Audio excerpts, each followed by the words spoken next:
Next one. Word to equation. Okay? So, ito yung mga translation dito. Okay? Pag may makita po kayo sa word, kasi ibigay sa atin sentence, tapos gagawa natin ng equation. Okay? May makita kayong increased by. Increase, ibig sabihin, dumagdag, tumaas. So, positive po siya. Okay? Decreased by. So, negative po siya. Twice or thrice. Okay? Ibig sabihin, imumultiply mo siya ng 2 o pag thrice, 3. Okay? Imumultiply mo siya sa isang amount. Okay? Usually, ang ibig sabihin niyan, equals. Okay, mamaya, magsasample tayo ng mga equations. Pero the way to do this one is to expose yourself din sa mga word, tapos gagawin yung equation. Ano? Right. Tawa. A number increased by 7, then multiplied by 3. Okay? So, ang ibig sabihin ng then, ibig sabihin, na-add mo na yung dalawa. So, dapat sakop ng lahat yung dalawa. Bago na i-multiply mo natin. Okay? So, a number, pwedeng sabihin natin yung x.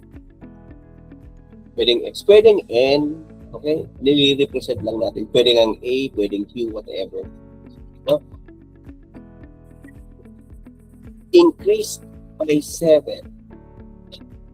Increased by 7. Okay, ang clincher dito itong then, ang ibig sabihin niyan, isasara mo na muna siya. Saka mong gawin, multiply siya ng 3. Kasi pwedeng gawin nyo kasi ganito, no? 3x plus 7. Hindi sakop yung 7. No? So, ang ibig sabihin niyan,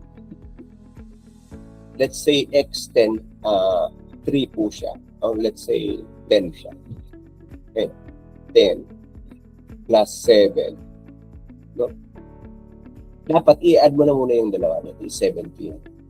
Saka mo i-multiply ng 3. Yun yung ibig sabihin. Hindi yung number 10, i-multiply mo ng 10, ng 3, saka ka mag-add ng 7. Mali po siya kasi may m+, di ba? So, magiging 37 lang. Eh, iba yung result. Okay. Ang ibig sabihin nun, dapat i-add mo na muna itong dalawa.